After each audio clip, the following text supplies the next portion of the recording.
Llegué a casa un día antes de lo previsto. El caso de Santiago se resolvió antes de lo previsto, la vulnerabilidad del sistema del cliente había sido más sencilla de resolver de lo que pensábamos, una capa de permisos mal configurada, nada más. Por una vez, un caso no se alargó ni se convirtió en un infierno de litigios. No le escribí a Brielle para avisarle. Quería darle una sorpresa. Después de 10 años de matrimonio, pensé que me había ganado el derecho a hacerlo al menos una vez. Ni siquiera se trataba de romance, en realidad. Solo de consuelo. El que nace de la familiaridad, de ver cómo se ilumina la cara de tu pareja al entrar por la puerta sin avisar. El tipo de momento que me había perdido últimamente. El taxista, un chico con la música y la colonia demasiado altas, me preguntó si podía entrar en la entrada. Le dije que no. Algo en mí dudó. Había demasiados coches. Desconocidos.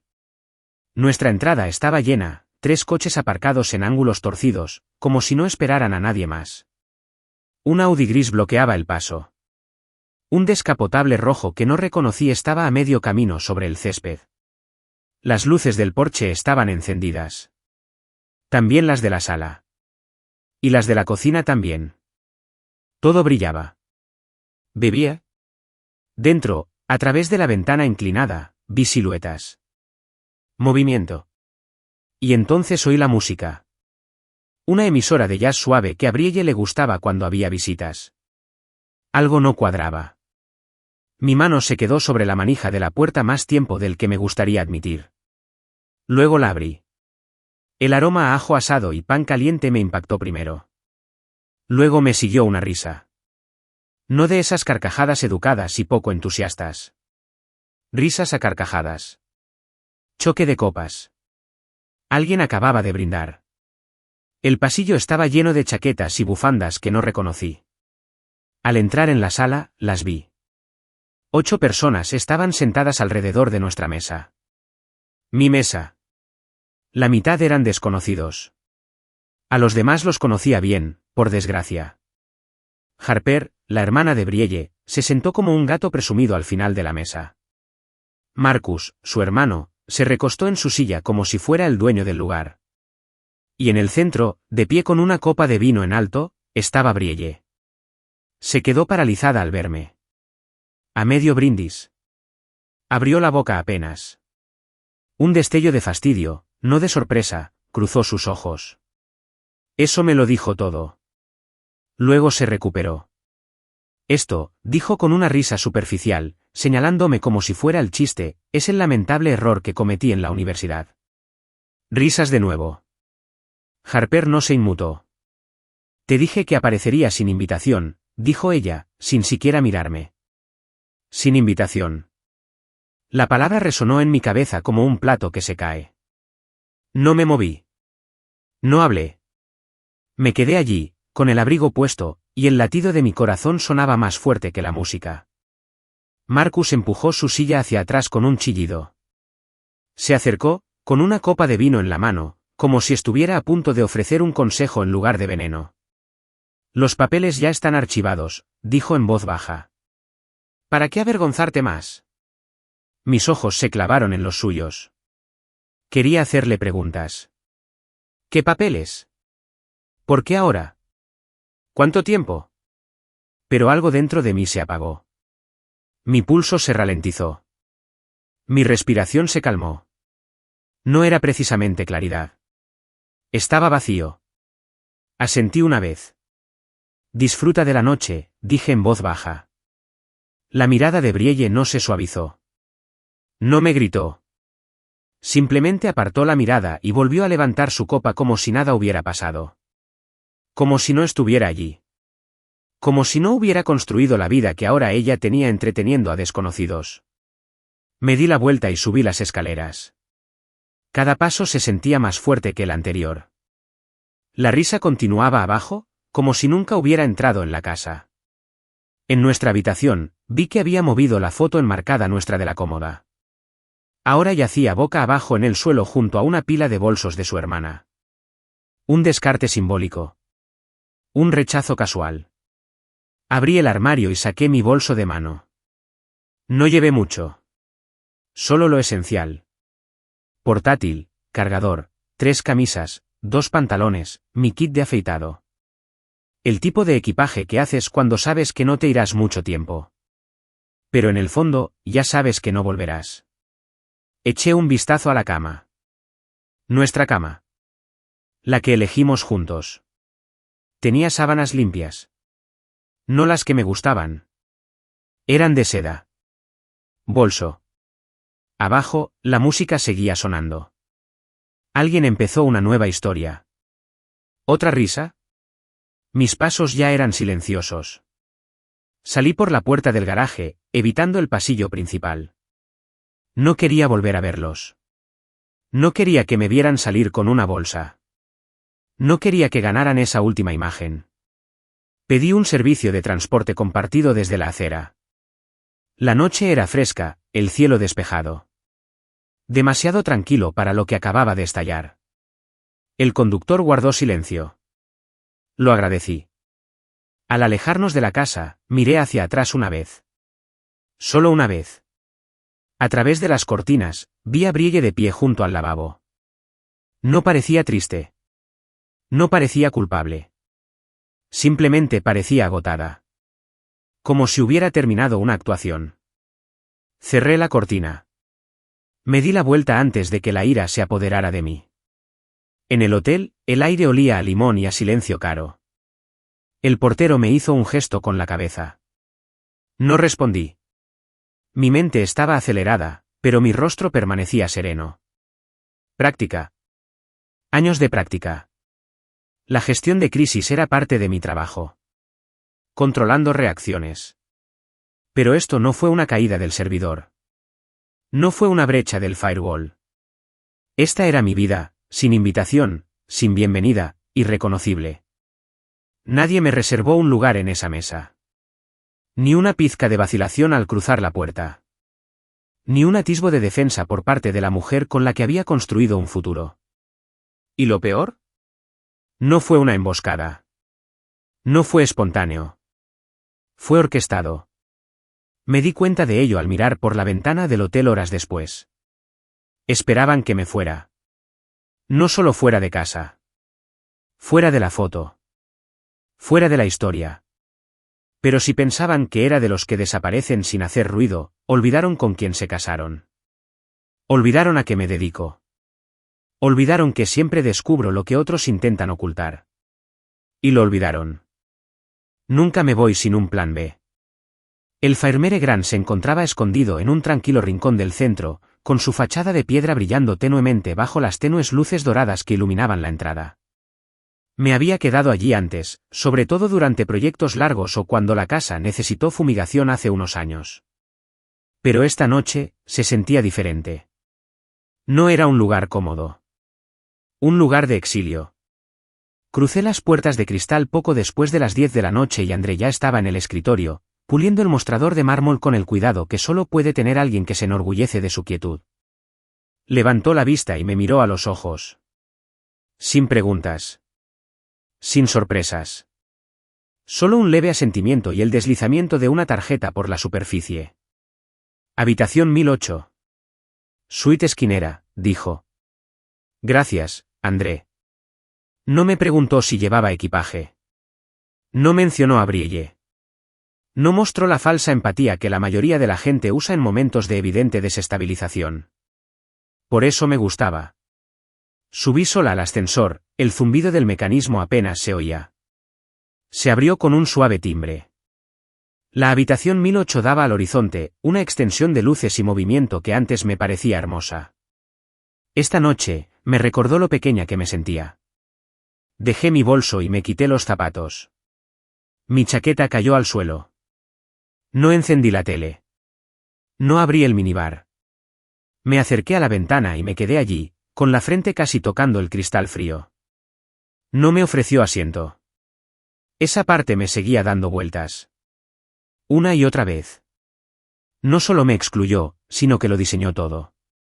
Desde las copas de vino hasta la lista de reproducción. Desde las sonrisas petulantes de Harper y Marcus hasta el insulto disfrazado de brindis.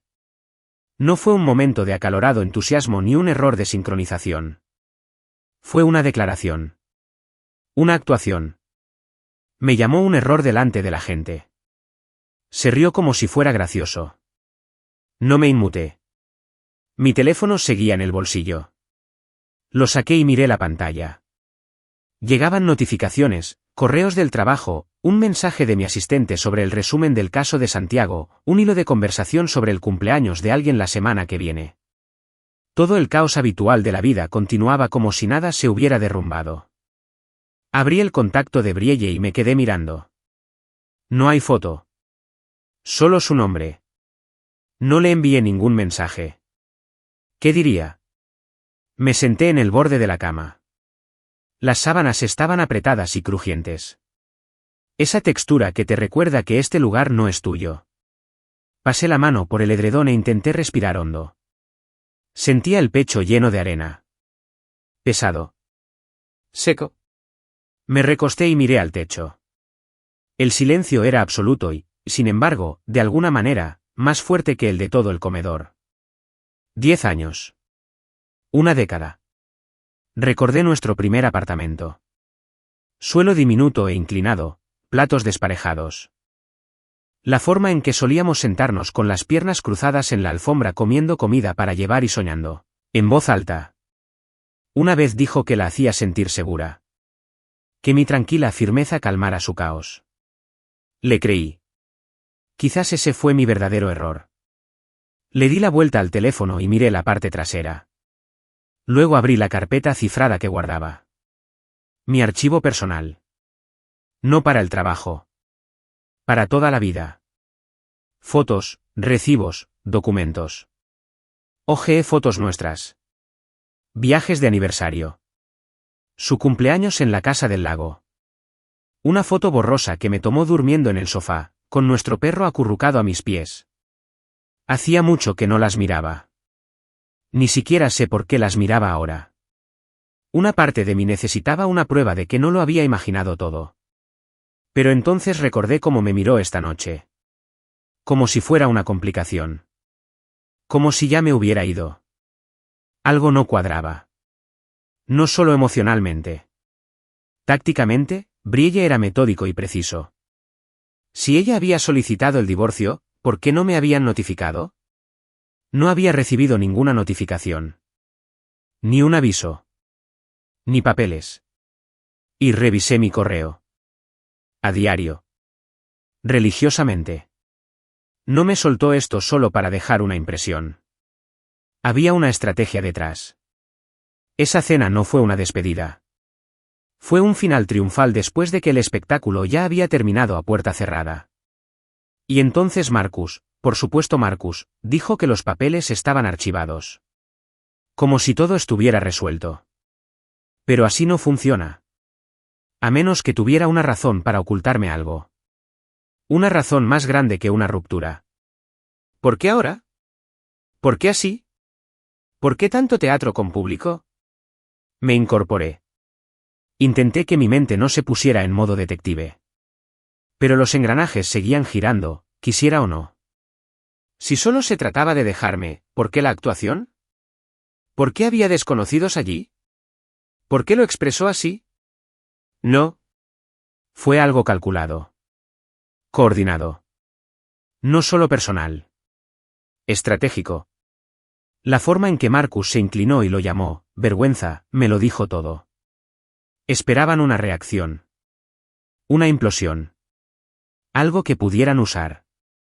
Pero calcularon mal. Porque lo que sentí no fue rabia. Ni siquiera humillación. Era curiosidad. Y se me daba muy bien responder preguntas. Me acerqué al minibar, saqué una botella de agua y la abrí. Sin temblores. Sin caminar de un lado a otro. Solo concéntrate. Me quedé allí, bebiendo lentamente, con el horizonte aún brillando a mis espaldas, y comencé a enumerar mentalmente lo que tenía que hacer. No emocionalmente, sino logísticamente. Paso 1. Revisar los registros legales. Verificar si se ha presentado algo ante el tribunal a mi nombre. Discretamente. Eficientemente. Paso 2. Investigar las finanzas. Manteníamos una cuenta conjunta, pero no la había supervisado de cerca en meses. Confié en ella. Eso se acaba ahora. Paso 3.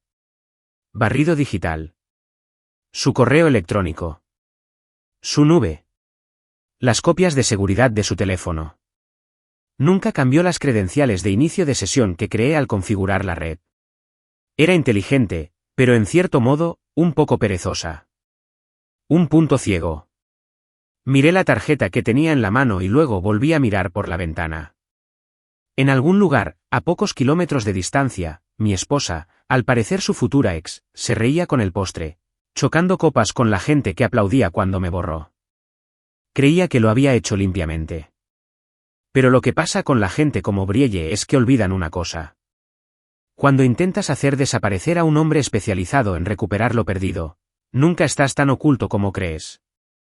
Me senté con las piernas cruzadas en el suelo de la habitación del hotel, con mi portátil apoyado en el borde de la otomana. Las luces de la ciudad proyectaban un tenue brillo sobre la superficie pulida. Mis dedos se cernían sobre el teclado, pero mi mente no dudaba. Se agudizaba. Se concentraba. Mi pulso se había estabilizado, no por calma, sino por cálculo. Era un terreno familiar. Cuando el ruido emocional se vuelve demasiado fuerte, recurro al código. Lógica. Datos. Prueba. Y esta noche, no solo buscaba respuestas. Estaba buscando un motivo. La informática forense siempre había sido más que un trabajo. Así fue como construí mi vida. Desde contratos freelance en la universidad hasta la fundación de mi consultora, Crucite, descubrí sabotajes ocultos bajo presentaciones impecables y rastreé las huellas de la traición en metadatos y archivos corruptos. Siempre pensé que el trabajo era para los demás. Clientes. Empresas. Contratos. Nunca imaginé que usaría esas mismas herramientas para analizar mi propia vida. Abrí el portal de acceso remoto a nuestra red doméstica. Había construido el sistema desde cero, seguro, redundante y particionado. Cuando nos mudamos a esa casa, lo instalé todo yo misma. Brielle siempre se burlaba de mí por haberla sobredimensionado. Nadie va a intentar hackear nuestro refrigerador, solía decir. Al parecer, también olvidó las contraseñas que establecí. Ese fue su primer error. Ingresé mis credenciales de administrador, 8 caracteres, 2 mayúsculas y un símbolo que solo yo usé. El sistema me permitió entrar de inmediato. Investigué las cerraduras de nuestro router y busqué nuevos dispositivos. Alguien había estado en la red recientemente desde una tableta que no reconocí. Lo marqué. Luego fui a la nube. Su carpeta seguía etiquetada como B-Ignido-bajo. Lindo. Acogedor. Engañoso. Dentro, estaban sus archivos habituales, hojas de cálculo de presupuestos, tableros de Pinterest guardados para ideas de vacaciones. Recetas antiguas que nunca probó.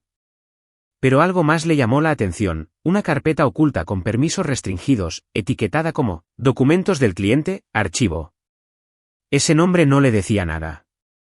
Era jerga empresarial, para disuadir clics. A mí no me disuadió. Descifré el contenido en menos de 2 minutos. Lo primero que vi fueron una serie de PDF, extractos bancarios de una institución que nunca usábamos.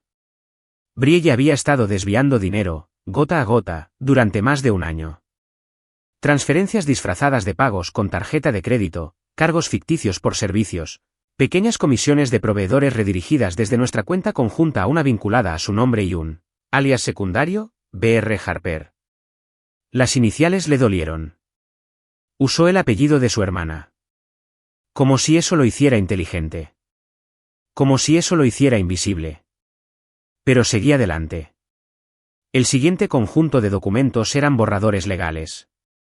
Peticiones de divorcio. Todas fechadas. Todo preparado.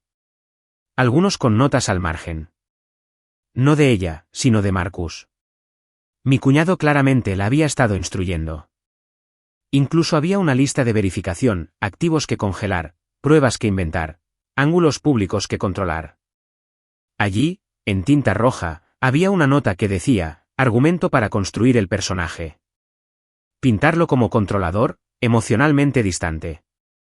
Una narrativa. Una mentira. Pero luego encontré algo más. Algo peor.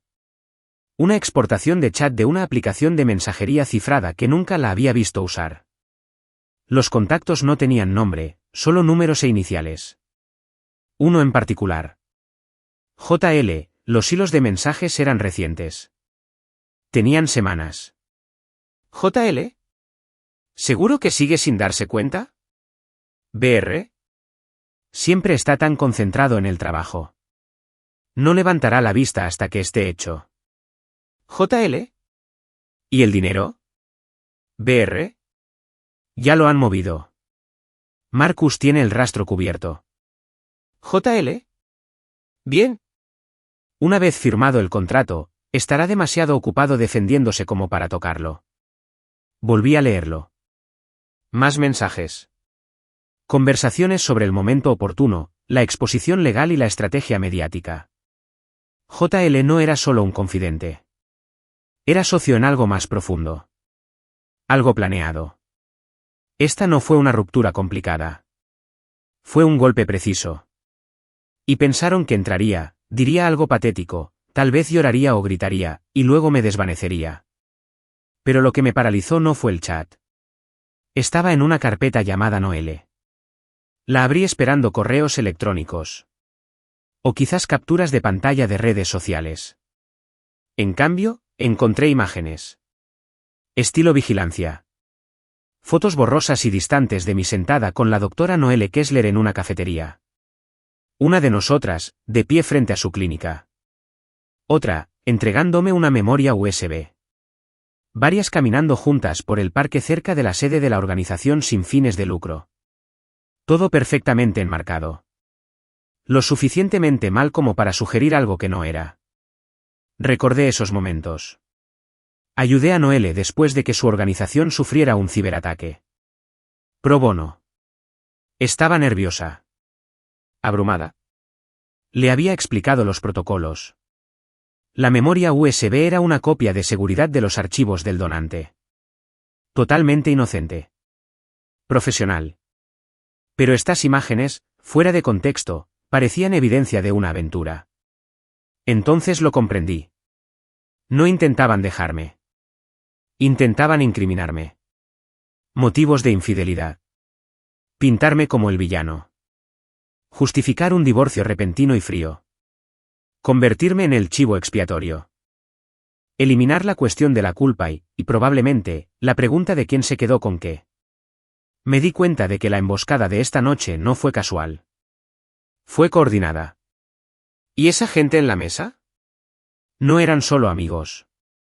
Testigos. Una audiencia infiltrada. Jurarían que era errático. Que irrumpí. Que parecía desquiciado. Habían construido esta historia meticulosamente. Pero subestimaron la única variable que no encajaba en su plan, llegar a casa un día antes. Cerré la carpeta lentamente. Mi mente ya estaba planeando los siguientes pasos. Esto no fue solo una traición. Fue un plan. Intención. Malicia. Y en algún lugar de todo esto, JL. ¿Quién era? Nunca había visto a Brielle con nadie que encajara con esas iniciales.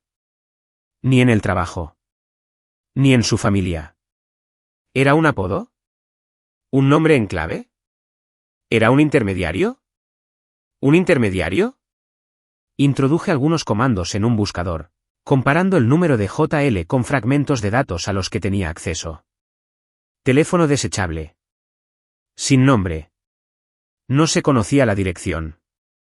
Pero las marcas de tiempo de los mensajes estaban todas trianguladas al centro, en un radio de 3 kilómetros del grupo de desarrollo de Hawthorne. Ese nombre me sonó. Mi firma firmó un contrato menor el año pasado con una organización sin fines de lucro que intentaba proteger propiedades amenazadas por un plan de reurbanización. En aquel entonces no entendí bien los detalles. Pero ahora, todo empezaba a cuadrar. Si JL estaba involucrado con Hawthorne, y si Brielle mencionó contratos y medios, entonces esto era más profundo que un divorcio. Me recosté, me crují los nudillos y exhalé por primera vez en lo que pareció una hora. Mis manos ya no temblaban. No tenía miedo. Estaba despierto. Intentaron borrarme. Difamarme. Enterrarme. Pero olvidaron una cosa. Sé cavar. Y nunca me detengo en la superficie. No dormí esa noche. Mi cuerpo yacía inmóvil sobre el rígido colchón del hotel. Pero mi mente giraba como un disco duro bajo presión, realizando cálculos silenciosos en la oscuridad. Repasaba los registros de chat, los estados financieros, las fotos, fotograma a fotograma, bocado a bocado. Y había algo que no me dejaba en paz. La carpeta etiquetada como Hawthorne. Aún no la había abierto. No del todo. No porque tuviera miedo. Sino porque tenía una corazonada. Y no me gustaba a dónde me llevaría. A las 5:43, me incorporé, volví a abrir mi portátil y abrí la carpeta. Empezó con maquetas arquitectónicas.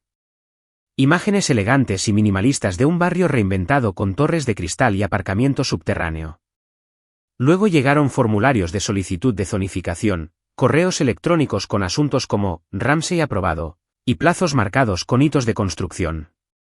Un correo electrónico me llamó la atención.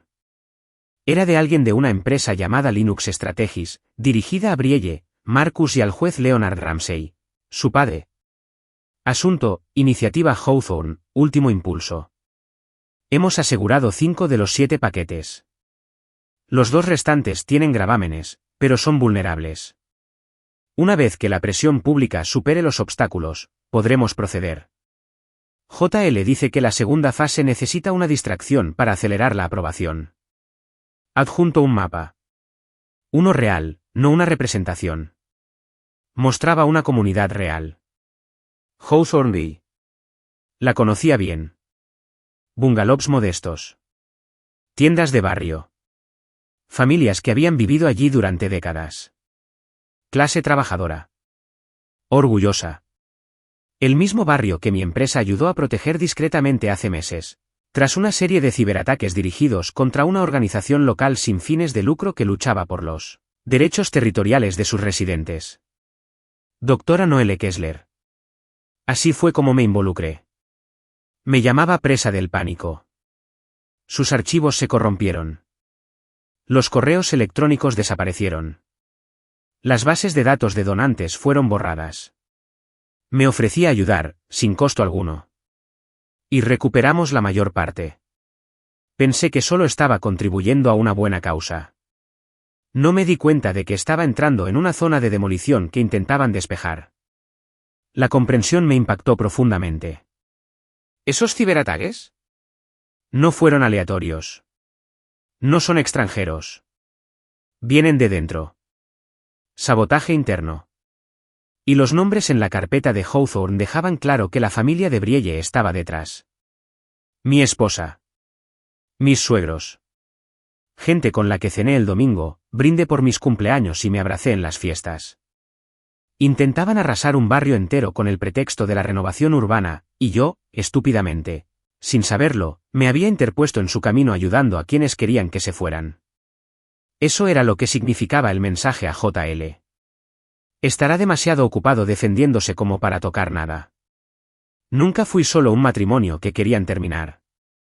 Era un obstáculo que necesitaban eliminar. Seguí investigando. Los archivos PDF incluían borradores legales que aprobarían las revisiones ambientales, a pesar de la presencia de tuberías de plomo y moho. Había informes de inspección falsificados. Firmas de contratistas que conocía que jamás habían pisado ese distrito. Incluso encontré una presentación preparada para inversores, con argumentos para recuperar terrenos infrautilizados en beneficio del futuro de la ciudad.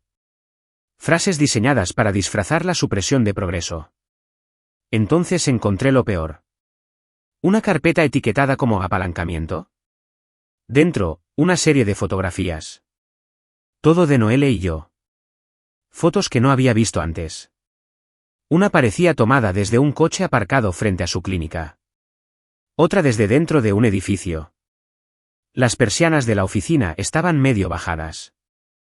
No solo pretendían que pareciera una aventura. Estaban construyendo un caso. Una mentira tan intrincadamente elaborada que, a simple vista, parecía irrefutable. Correos electrónicos extraídos de intercambios inocentes entre nosotros, combinados para darle tono. Una imagen fija de ella rozándome el brazo al salir de una reunión, recortada con precisión, desprovista de contexto. Una entrada falsa del calendario que supuestamente mostraba un retiro nocturno. Nunca asistí. Iban a destruir mi reputación, a despojarme de mi credibilidad y a convertirme en un hombre tan plagado de escándalos que no podría hablar sin que me cuestionaran. Y luego, silenciosamente, finalizarían sus contratos y arrasarían el barrio. Ese era el plan. Pero ahora lo tenía todo. Prueba de ello. Minimicé la ventana y me quedé mirando el fondo de pantalla de mi portátil. Una vieja foto de un amanecer desde el balcón de nuestro primer apartamento. Brielle lo había aceptado por capricho, con una taza de café en la mano. Recuerdo que dijo, es increíble cómo la luz hace que todo parezca nuevo. Ahora me pregunto cuánto de ella ya había empezado a desvanecerse ese día. Me incliné hacia adelante, con los codos sobre las rodillas, el corazón más lento ahora. Más tranquilo. La ira estaba ahí, pero ya no me dominaba. Una claridad fría y mesurada había tomado su lugar. Cada pieza del rompecabezas estaba ahora sobre la mesa. Y era feo. Pero fue completo. El juez Ramsey no solo lo condonaba. Él era el eje central. Su firma apareció en varios documentos. Marcus era el estratega legal. Harper desempeñó un papel menor, como se supo después, en la búsqueda de propiedades. Pero estaba tan involucrada que podría perder su licencia si esto salía a la luz. ¿Y Brielle? Ella era la cara visible. La informante. La que podía proclamar su inocencia, presentarse como la esposa leal que, por mi distancia y mi obsesión profesional, había sido empujada a la infidelidad. Se suponía que debía salir limpia. Justa. Incluso tendría gente apoyándola.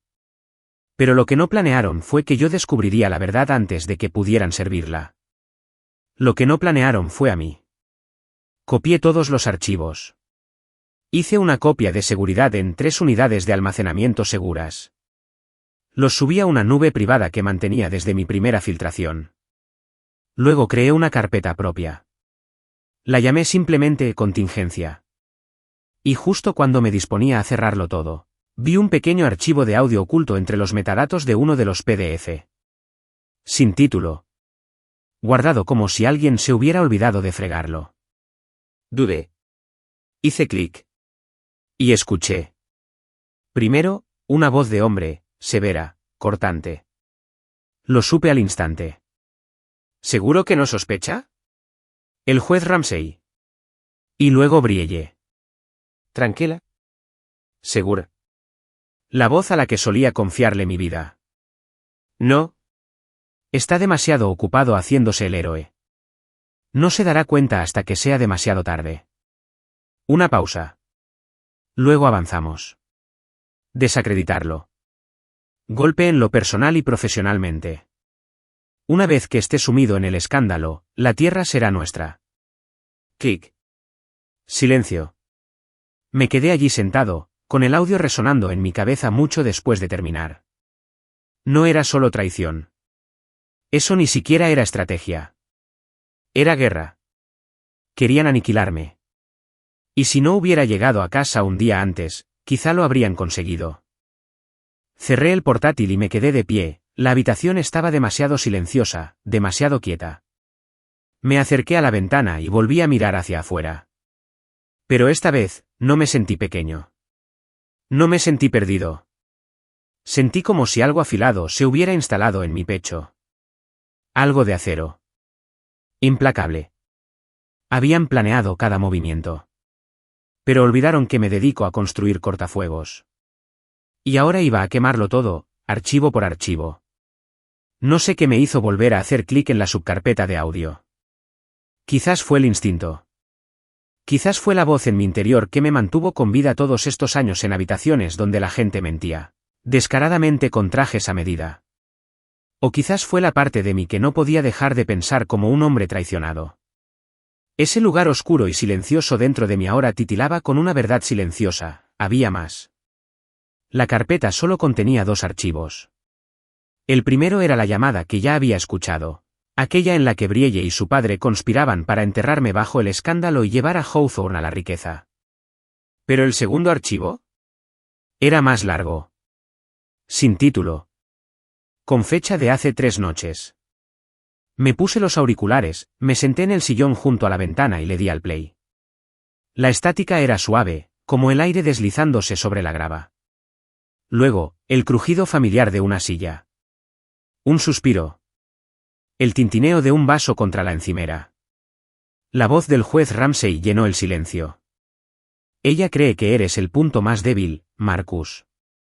La voz de Marcus era más baja, más fría. Ella no puede pensar en nada. He gestionado cada paso. ¿Has dejado rastros? No. Los he cubierto. Ella atrajo a su marido. Eso era un riesgo. Es un riesgo si lo dejamos respirar demasiado tiempo. Ella lo sabe. Yo lo sé. Algo en la palabra, respirar, me dio escalofríos. Me incorporé, con el instinto despertando. ¿JL está de acuerdo?, continuó Marcus. La difamación solo funciona si nos adelantamos a la cronología. La historia debe salir la semana que viene. Filtramos la aventura, dejamos de lado al héroe infiel, Ángel, y lo presentamos como controlador. Presenta la solicitud oficialmente el miércoles. ¿Estás seguro de que esta tal Kessler no interferirá? Ni siquiera sabe que es un cebo. Pausé la grabación. Se me había secado la garganta. La forma en que hablaban de mí, como si fuera una pieza de ajedrez. Un lastre. Desechable. Y Noelle. Dios, no tenía ni idea. Solo intentaba mantener su clínica a flote, proteger a su comunidad, y ahora era un señuelo en una obra para la que nunca audicionó. Volví a presionar el botón de reproducción. La voz del juez Ramsay regresó, ahora más pausada. ¿Y si sale a bolsa? No lo hará. Nunca lo hace. Por eso elegimos ahora. Absorbe cosas. Las entierra. Es demasiado orgulloso para gritar. Entonces llegó Brielle. No necesito que grite. Necesito que se vaya. La habitación me dio vueltas por un segundo, y tuve que agarrarme al reposabrazos. Esa voz, antes tan dulce, tan familiar, ahora sonaba como el acero. Como alguien que ya me había llorado y había seguido adelante. Rebobiné el clip. Lo escuché de nuevo. No porque no lo creyera. Pero como necesitaba absorber el peso, ella no solo quería salir. Quería tierra arrasada. No tenían miedo de que me enterara. Estaban seguros de que no lo haría. No contaban con que llegara temprano a casa. No contaban con que los escuchara. Reenvié el archivo de audio a 3 bóvedas cifradas diferentes que tenía, cada una en una ubicación distinta, protegidas con contraseña, marcas de tiempo y bloqueos legales. Luego envié una copia a un correo electrónico desechable que no había usado desde un caso de denuncia en Boston. Había ayudado a una periodista a desenmascarar la unidad de vigilancia secreta de una empresa tecnológica. Me debía un favor. Y ahora, tenía que denunciarlo. Después de eso, me puse de pie. Sentía mi cuerpo como si perteneciera a otra persona. Como si lo pilotara a distancia, huesos, músculos y sangre moviéndose con un propósito, pero ya sin estar limitados por las emociones. Eso se había ido. Brielle me lo había quitado con su brindis. Con su sonrisa. Con su copa alzada en señal de triunfo, caminé de un lado a otro por la habitación, con el teléfono en la mano, mientras mis pensamientos se agudizaban paso a paso. Paso 1, grabar un vídeo de mis hallazgos. No solo archivos. No solo audio. Una declaración directa. Yo, en cámara, describiendo la corrupción. El sabotaje. El montaje. Incluyendo todos los nombres. Paso 2. Distribuir copias a contactos legales de confianza. Personas fuera de mi red habitual. Amigos de amigos que me debían dinero de casos pasados. Personas tranquilas y con alcance. Paso 3. Crea un protocolo de activación. Un sistema de archivos de liberación gradual. Si me pasara algo, si me desconectara durante más de 48 horas, toda la caché se haría pública. Salas de prensa. Departamentos legales. Juntas de ética. Funcionarios municipales. Una red lo suficientemente ancha como para estrangularlos a todos. Pero el siguiente paso tenía que ser personal. Iba a recordarles a quien intentaban borrar. Tomé mi bolso, me puse una camisa limpia y salí del hotel justo después de las 6 de la mañana. El cielo seguía oscuro, pero con un toque azul en los bordes. Caminé 4 cuadras hasta un espacio privado de coworking que a veces usaba cuando necesitaba desconectar por completo. Tenía una contraseña. Una cerradura biométrica en la suite. Dentro, encendí un sistema de torre que tenía preparado para trabajar con datos de nivel rojo. Sin wifi. Sin rastreo. Solo una conexión a tierra digital limpia. Los archivos de la nube de Brielle. Los cargué. Comparé todo. Firmas de documentos. Registros de llamadas. Marcas de geolocalización. Pings del servidor. Conecté empresas fantasma con los secretarios judiciales de Ramsey. Rastreé sobornos de donaciones vinculados a la agencia inmobiliaria de Harper. Encontré memorandos internos de Hawthorne Development que presumían de una aceleración con autorización judicial, una frase que se convertiría en su tapadera cuando saliera en los medios. Entonces hice algo que no había hecho desde el posgrado. Escribí un guión. No código. Un monólogo. Preparé mi cámara, grabé y miré fijamente al lente. Mi nombre es, bueno, ya lo saben. Pero quizá no sepas quién soy. Mi nombre no es solo lo que lees en los documentos judiciales. No soy el hombre que estás a punto de oír escandalizado en los titulares. Soy a quien intentaron destruir. Silenciosamente. Estratégicamente. Con cuidado. Pero olvidaron algo. Guardo los recibos. Lo expuse todo. Tranquilo. Metódico. No insulté. No grité. Dejé que la evidencia hablara, con el respaldo de los hechos. Cada uno se verificó de 3 maneras diferentes. Y terminé diciendo, no vine aquí a pedir compasión. Vine a mostrarles cómo se ve el poder cuando deja de ser silencioso. Cuando deje de permitir que te mientan en la cara. Haz clic. Guardar. El último paso fue sellar el archivo de audio con la voz de Ramsey en una bóveda legal. Adjunté una nota a la cuenta de correo electrónico del reportero. Solo se publicará si desaparezco. Apagué la terminal, cerré la habitación con llave y salí a la mañana. El mundo parecía el mismo. Coches zumbando. Gente tomando café. Niños cargando mochilas. Pero para mí, todo había cambiado. Porque ahora sabía lo que planeaban. Y no tenían ni idea de que ya había respondido. Me di un día más. Solo uno. No pensar. No llorar. Para terminar. Para prepararme. La habitación aún estaba oscura cuando abrí los ojos. Pero no había dormido del todo. Mi cuerpo se había apagado por necesidad, no por descanso. Me senté en el borde de la cama, dejando que el silencio se prolongara un instante más antes de volver a coger la laptop. Para cuando la luz del sol se cernía tenuemente sobre las ventanas, ya me encontraba inmerso en su mundo. Mi mundo ahora. Seguí el dinero. Línea por línea. Observé de dónde venía. Dónde desaparecía. Dónde quedó enterrado. Y todo retroalimentaba a una red central. Sociedades fantasma, 8 en total, estructuradas con propiedad escalonada. Nombres falsos. Direcciones en el extranjero. Tableros falsos. Pero debajo de todo, vi sus huellas. Marcus había firmado 3 contratos de servicios legales para 2 de las empresas. Una usó la licencia de corretaje de Harper para adquirir escrituras con tasaciones infladas. El tercero estaba directamente relacionado con el desarrollo de Hawthorne.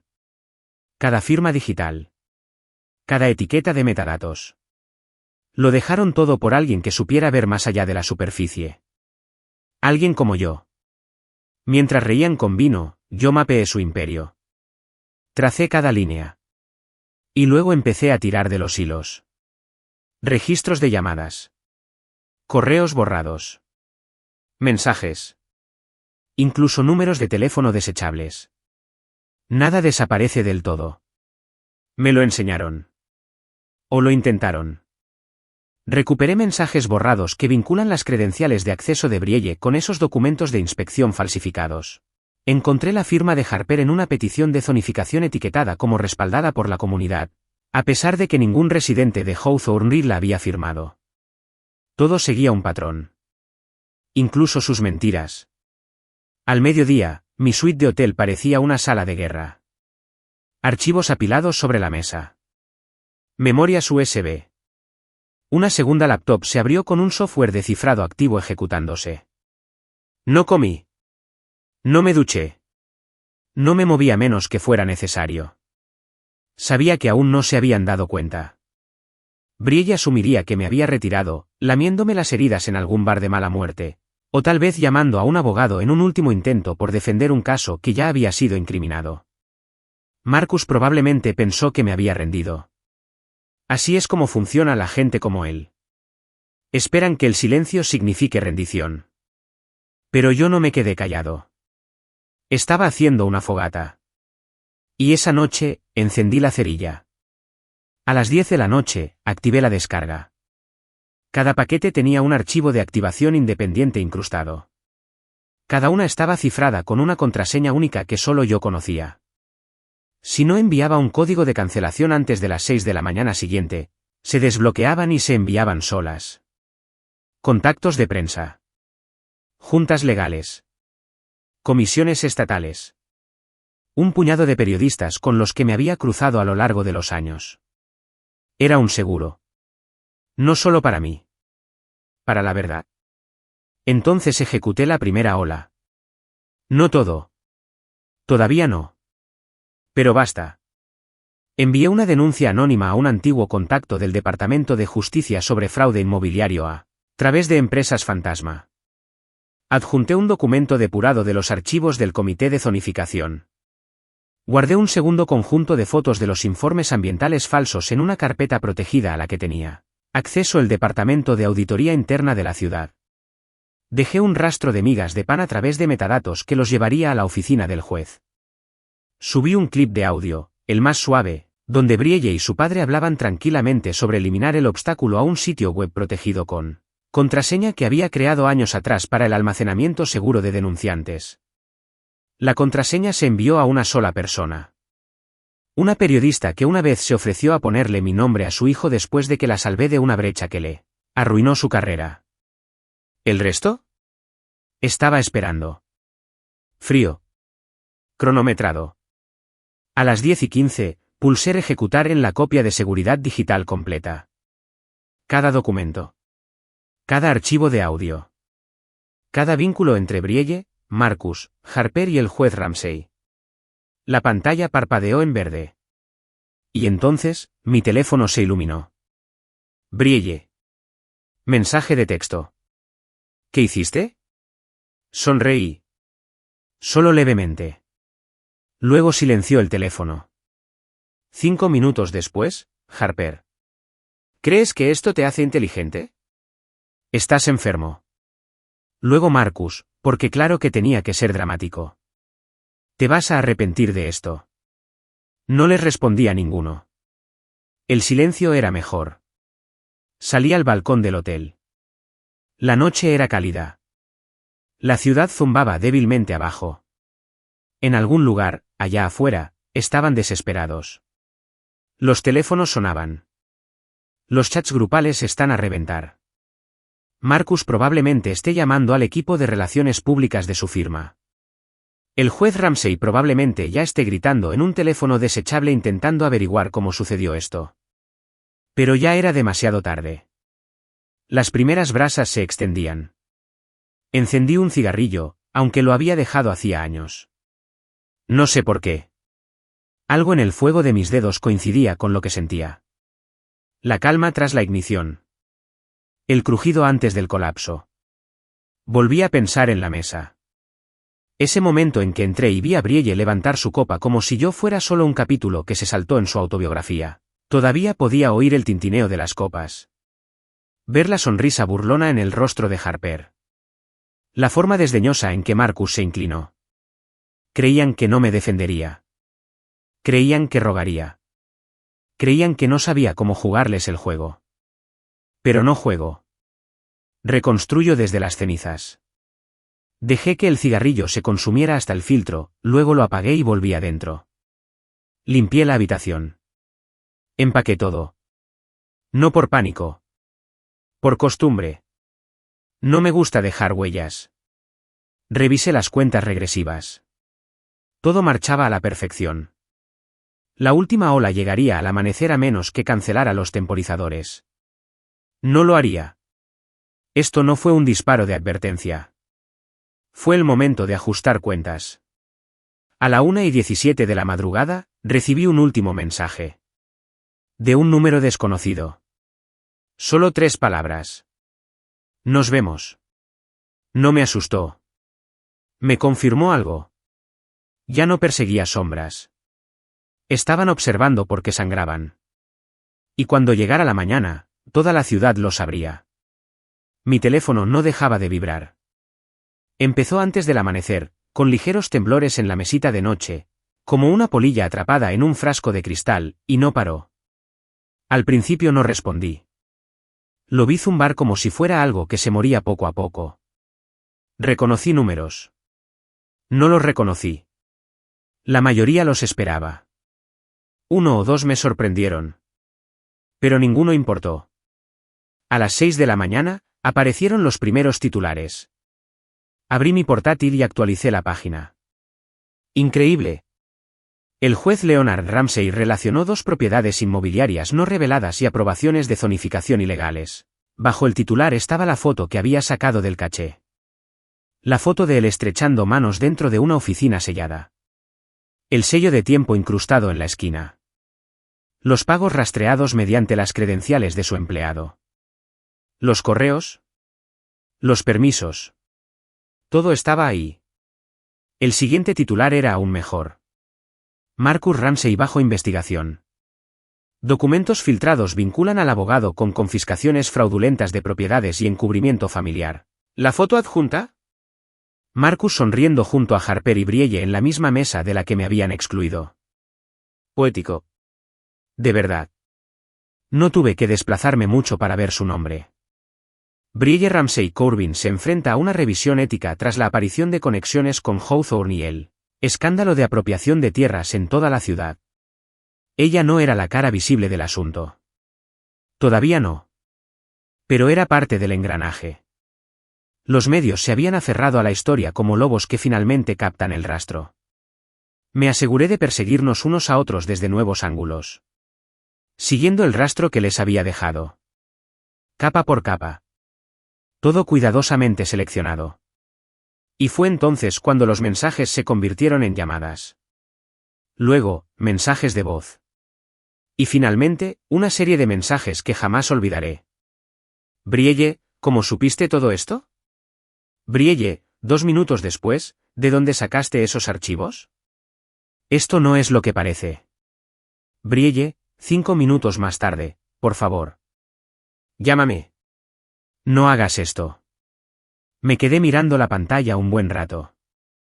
No porque sus palabras le hubieran tocado la fibra sensible, sino porque la desesperación me parecía inapropiada después de su actuación. Esto no era remordimiento. Era pánico.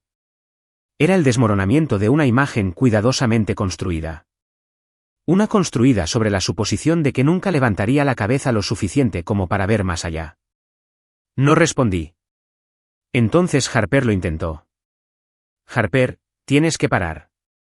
Estás arruinando la vida de la gente. Arruinando la vida de la gente. La ironía casi me hizo reír a carcajadas. Habían invitado a desconocidos a brindar por mi eliminación, habían orquestado una emboscada digital. ¿Y ahora yo era el problema? Le escribí una sola respuesta a Harper y la borré antes de enviarla. No se merecía mis palabras. Ni siquiera una fracción de ellos. Marcus, por supuesto, no se quedó atrás. Marcus, esto es difamación. Te destruiremos por esto. Marcus, sigue con esto. No tienes ni idea de con quién te estás metiendo. Yo tampoco le respondí. En cambio, abrí mi bandeja de entrada. Me llegaban decenas de mensajes sin leer. Periodistas, bufetes de abogados, denunciantes internos de la Junta de Zonificación, incluso una nota breve y discreta de alguien del ayuntamiento. Ya era hora de que alguien sacara esto a la luz. Si necesitas una declaración, estoy aquí. Lo señalé. Habría tiempo para seguimientos. Para acusaciones formales. Para exposición completa. Pero no se trataba de arrastrar los asuntos al tribunal. Eso vendría después. Se trataba de la narrativa. El que intentaban controlar. El que acababa de arrebatarles de las manos. Regresé a la esquina de la suite.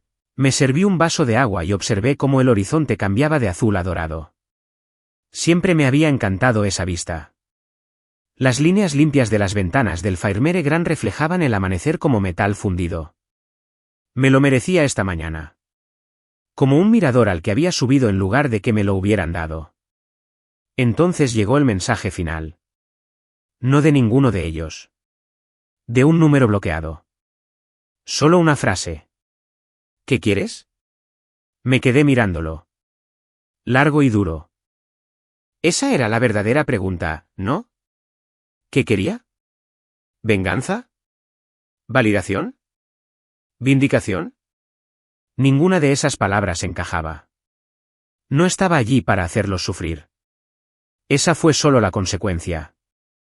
Lo que quería era algo más simple. Más limpio. Verdad. Exposición. Y libertad. Libertad del peso de ser reducida a una nota al pie de mi propia historia. Libertad del tipo de amor que afila cuchillos a tus espaldas y lo llama evolución. Libertad de una casa donde cada habitación resonaba con falsos recuerdos y salidas cuidadosamente planeadas. Y la verdad, inmutable. Innegable. ¿Viva? Colgué el teléfono y miré la ciudad. Por un momento, me pregunté desde dónde estaría Brielle leyendo las noticias. ¿Desde qué habitación? ¿Desde qué cama? ¿Qué expresión pondría al ver su apellido desvelado en los titulares? ¿Maldijo mi nombre? ¿Se arrepintió del brindis?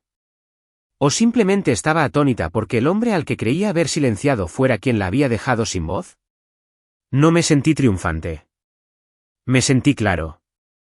Había una diferencia. Un golpe en la puerta interrumpió el pensamiento. Servicio a la habitación. No había pedido nada, pero Miguel, el recepcionista, era conocido por sus pequeñas atenciones. Abrí la puerta, y efectivamente, había un carrito con café, huevos y tostadas. Una nota debajo del plato. Me enteré de la noticia. El desayuno corre por nuestra cuenta. Sigue luchando por el bien. Me sonreí por primera vez en días. No mucho. No fue atrevido. Pero sí real. Me senté a la mesa junto a la ventana y serví el café. Mis manos no temblaban. Respiraba con facilidad. Me habían subestimado. Todos. Porque creían que el silencio era sinónimo de debilidad. No sabían que el silencio, en buenas manos, es estrategia. Creían que llamarme error me borraría. No sabían que lo documentaba todo. Y ahora, descubrían, en tiempo real, que el hombre al que intentaban incriminar era quien escribía su final. Mordí la tostada, viendo cómo el cielo brillaba más a cada segundo. Que corran. Que se esfuercen. Apenas había empezado. Para cuando el sol alcanzó su máximo esplendor, el imperio que habían construido ya había empezado a arder. No literalmente, sin llamas ni sirenas, sino algo mucho más devastador. Exposición. Exposición fría, pública e implacable. Ya no necesitaba actualizar las noticias. Todos los medios importantes lo habían recogido.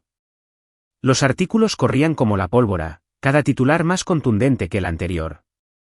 Observé cómo la historia evolucionó de rumores de mala conducta a una investigación exhaustiva. Las fichas de dominó caían justo como las había planeado. Las cuentas bancarias de Brielle fueron las primeras en desaparecer.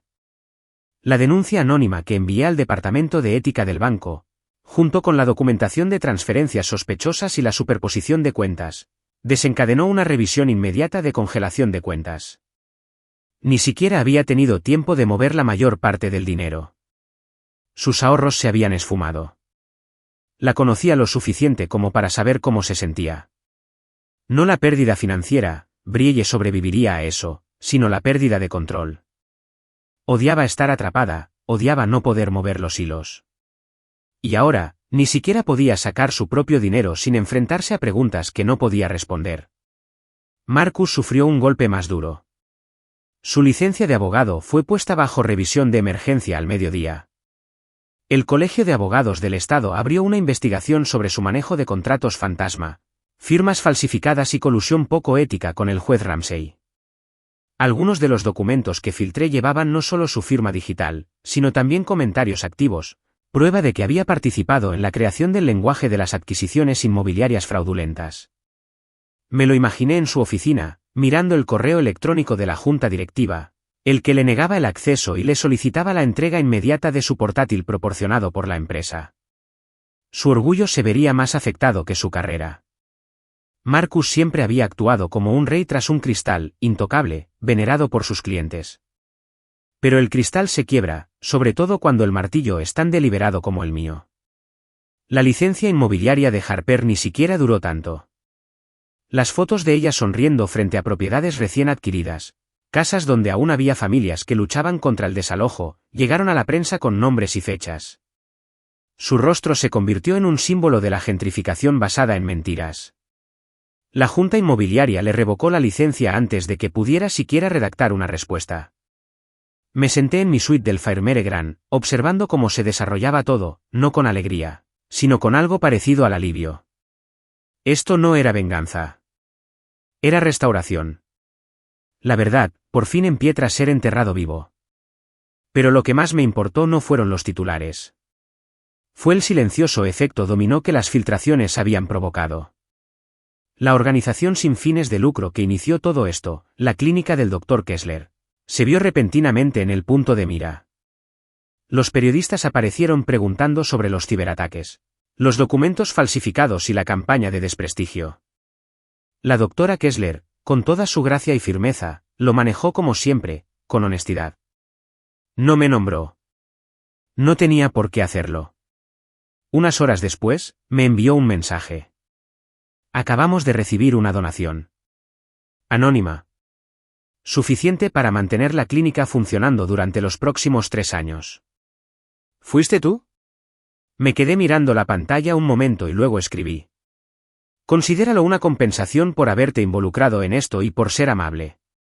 Ella respondió, dicen que desmantelaste una familia entera en un día. Me recosté en la silla y dejé el mensaje colgado. Luego escribí despacio. No levanté la voz. Simplemente les devolví lo que me sirvieron. No respondió de inmediato. Cuando finalmente lo hizo, solo fue un emoji de risa, y suena como si alguien finalmente hubiera sacado su propia silla. Me reí suavemente, algo que no había hecho en días. No fueron solo las palabras. Fue el reconocimiento. El hecho de que alguien, en algún lugar, me viera como algo más que el villano que intentaban convertirme. Esa tarde, caminé hasta el parque cerca del hotel. El de la fuente de piedra y los bancos tranquilos. Ya no necesitaba la sala de guerra. No necesitaba sentarme detrás de pantallas analizando líneas de código y metadatos. Mi trabajo estaba hecho. Los archivos detonantes se habían publicado. El daño era real. Y por una vez, la verdad no requería mi voz para transmitirla. Ya había encontrado su ritmo. La ciudad se sentía diferente. No más brillante. No más limpio. Solo más claro. Como si hubiera estado conteniendo la respiración, esperando a que alguien denunciara la podredumbre bajo la superficie. Y quizás, por una vez, lo había hecho. Pasé por un kiosco. El rostro del juez Ramsey aparecía en la portada de 2 periódicos. Un titular decía, respetado juez bajo fuego por escándalo de apropiación de tierras. Otro, la dinastía Ramsey se desmorona en medio de filtraciones y acusaciones de soborno. Construyó su carrera sobre la ilusión de integridad. Con respetabilidad y poder a partes iguales, creía que su magistrado lo hacía infalible. Pero yo no disparo balas. Uso la verdad. Y la verdad no necesita permiso para dar en el blanco. Compré uno de los periódicos, lo doblé bajo el brazo y volví al hotel. En recepción, Miguel me miró y sonrió. «Lo conseguiste», dijo en voz baja, casi como si no debiera hacerlo. Asentí. Había cosas que debían quemarse. No preguntó qué. No le hacía falta. Subí las escaleras y me senté junto a la ventana a contemplar la ciudad. El horizonte no había cambiado, pero yo sí. Una parte de mí, algo pesado, amargado, encorvado, se había alzado. No me sentía victorioso. No me sentía triunfante. Me sentí limpia. Esa noche, solicité el divorcio. No por despecho. Para mayor claridad, adjunté todos los archivos que el tribunal necesitaría. Documentos. Fotos. Audio. No habría que convencer al juez. Los abogados de Brielle no pelearían. La verdad ya era demasiado fuerte. Incluso sus abogados le aconsejarían llegar a un acuerdo rápido, discretamente, con el menor daño posible. El hombre al que intentó humillar en la mesa ya no existía. ¿Y el hombre al que intentó borrar? Simplemente lo recuperó todo. Bajo mis propios términos. Sin alzar la voz. Sin quebrantar una sola ley. Sin convertirme en lo que esperaban que fuera. En silencio. Como un cortafuegos que olvidaron que siempre estaba activado. 2 semanas después, estaba en el mismo sitio que la noche que desaparecí. Junto a la ventana del Fairmere Grand, suite esquinera, piso 10. Miguel me había cambiado a una habitación superior y me había dicho que me había ganado la vista. Quizás tenía razón. El horizonte se veía más nítido desde allí arriba. No solo por la altitud, sino porque por fin lo veía con los ojos despejados. El ciclo de noticias no había parado. En todo caso, el ruido se había intensificado.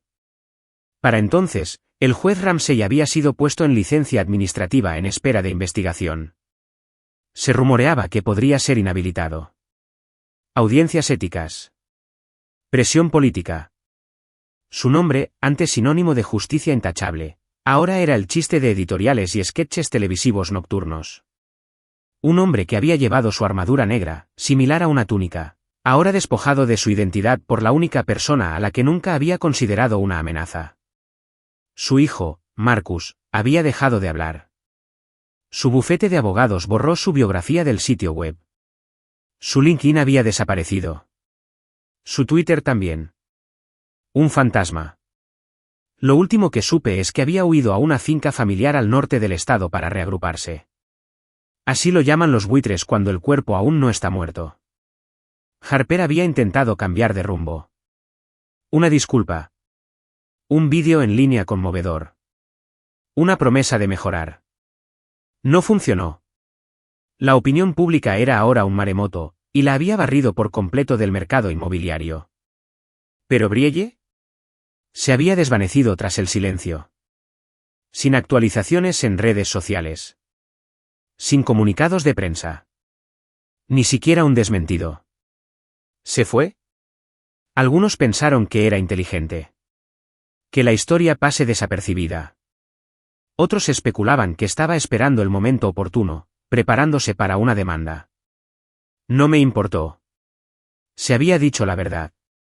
Y ahora, tenía que vivir con el eco.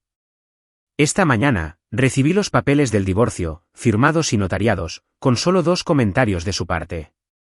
El primero fue un acuerdo oficial para disolver el matrimonio amistosamente. La segunda era una nota manuscrita. Merecías algo mejor de lo que me convertí. Sin nombre. Sin disculpas. Sin defensas. Solo esas palabras. Y por alguna razón, eso fue suficiente. No para perdonar. Sino para cerrar el libro. Me paré frente al espejo, me ajusté los puños y la chaqueta. Miguel me había invitado a un pequeño cóctel abajo. Algo informal para huéspedes de larga estancia y profesionales de la ciudad. En circunstancias normales, no habría ido. Pero esta noche, necesitaba estar en una habitación donde nadie me mirara como una herida. Necesitaba recuperar mi espacio. El ascensor estaba vacío. Mi reflejo en los paneles de metal pulido ya no se inmutó. El hombre magullado que una vez se quedó paralizado en su puerta, viendo a su esposa llamarlo un error con una copa en la mano, ya no vivía tras esos ojos. Entré al salón y me encontré con una iluminación cálida, música suave y el suave murmullo de las conversaciones. Los camareros se movían entre las mesas y las copas tintineaban suavemente. Nada del otro mundo. Nada de performance. Pero era real. El doctor Kessler ya estaba allí, de pie cerca del rincón más alejado, hablando con un pequeño grupo de la clínica. Me vio y sonrió, disculpándose antes de acercarse. «Qué bien te arreglas», dijo. Sonreí. «Dices eso como si me hubieras visto en mis peores momentos». Se encogió de hombros. «Digamos que te he visto en medio de una guerra digital, con la misma sudadera 3 días seguidos». «Tienes razón». Nos dirigimos a la barra y cada uno pidió una copa de algo frío y espumoso. Ni siquiera pregunté qué era. No importaba. La habitación. El momento.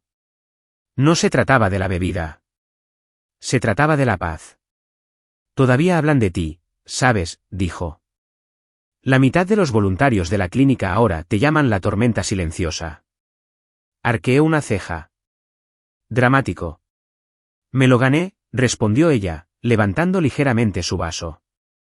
«Hiciste lo que la mayoría no podía». «¿Qué? ¿Filtrar algunos archivos?» «No», dijo, suavizando el tono. «Mantén tu dignidad mientras tus seres queridos intentan arrebatártela.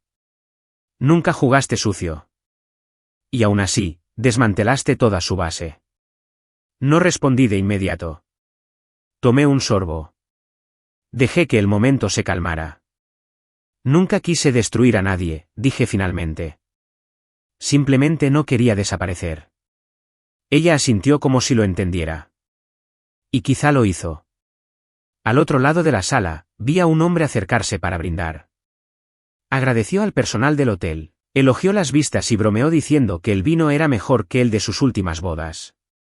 La gente se rió. Entonces dijo algo que me pilló desprevenido. «Y a los callados. Los que no dan el primer golpe, ni el más fuerte, pero aún así ganan la pelea. Que nunca los subestimemos de nuevo». Voltearon cabezas. Levanté las gafas. Me miró fijamente por un instante, demasiado largo para ser casualidad. No levanté la mía. Solo asentí levemente y bebí. Esa noche, salí sola del salón. Sin alardes. Sin miradas persistentes. Solo aire fresco y una calle tranquila. Mi teléfono vibró una vez en mi bolsillo. Un viejo amigo de Croc vio la historia. Oyó que le diste un golpe a la corrupción misma. Respeto. No respondí. No hacía falta. Pasé por una ventana donde me vi reflejado otra vez. Ahora más alto. O quizás solo más erguido. La postura que se adquiere cuando ya no soportas el silencio ajeno. Recordé aquella mesa. Aquella en la que no me guardaron un asiento. Aquella en la que reír significaba humillación. Lo pensé por primera vez en días. Y algo extraño pasó. No me dolió. No pesaba. Simplemente pasó.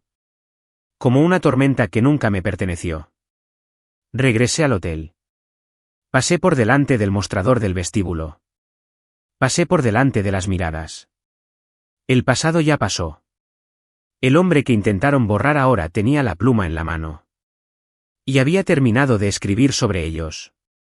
Nunca le devolví su último mensaje de voz. Llegó 3 días después de formalizarse el divorcio.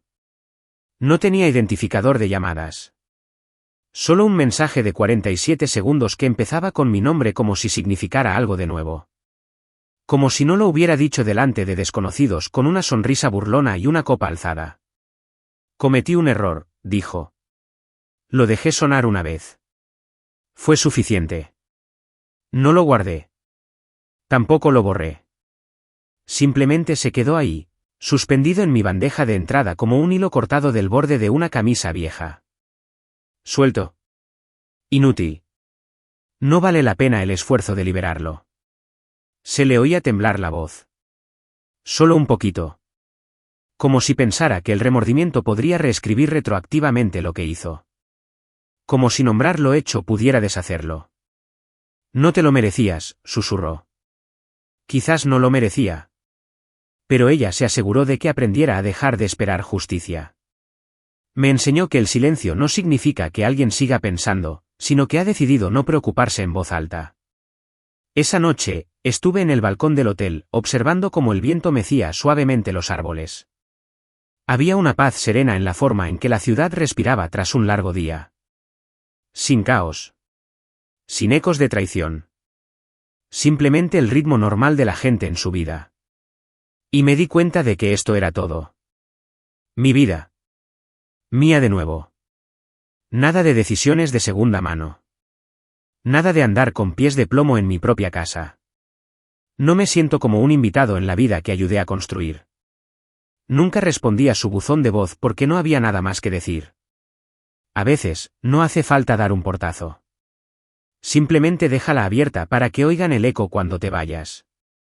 Recogí mis cosas del Fairmere Gran a la mañana siguiente. Miguel se ofreció a prolongar mi estancia, pero la rechacé. Aprecié la hospitalidad. La quietud. Pero ya no me escondía. Y no necesitaba una suite en esquina para sentirme como en casa. Había encontrado un pequeño lugar fuera de la ciudad, uno de esos lofts restaurados con ladrillo visto y ventanales. No era gran cosa, pero era mío. Vacíalo como debe ser. Lo llené con cosas sencillas. Un tocadiscos. Un molinillo de café de verdad. Un escritorio con la luz hacia la luz. Y yo trabajaba. No obsesivamente. No para distraer. Solo con constancia. Mi firma aceptó un nuevo cliente, una organización sin fines de lucro enfocada en la alfabetización digital en comunidades marginadas. Personas reales.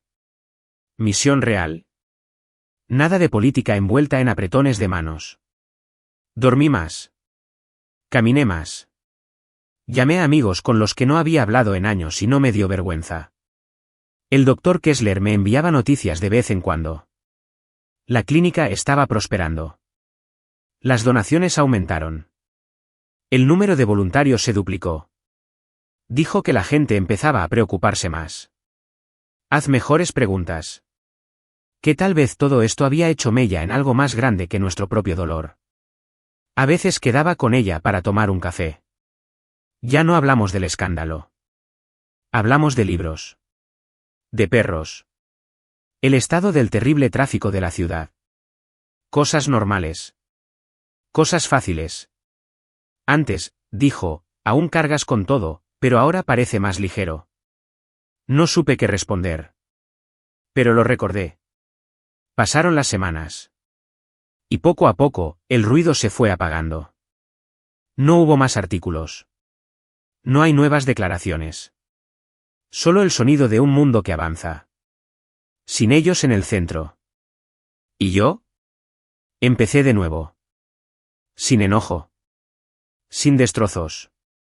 Simplemente claro. Porque al final, el hombre al que llamaron un error. Nunca necesitó una silla.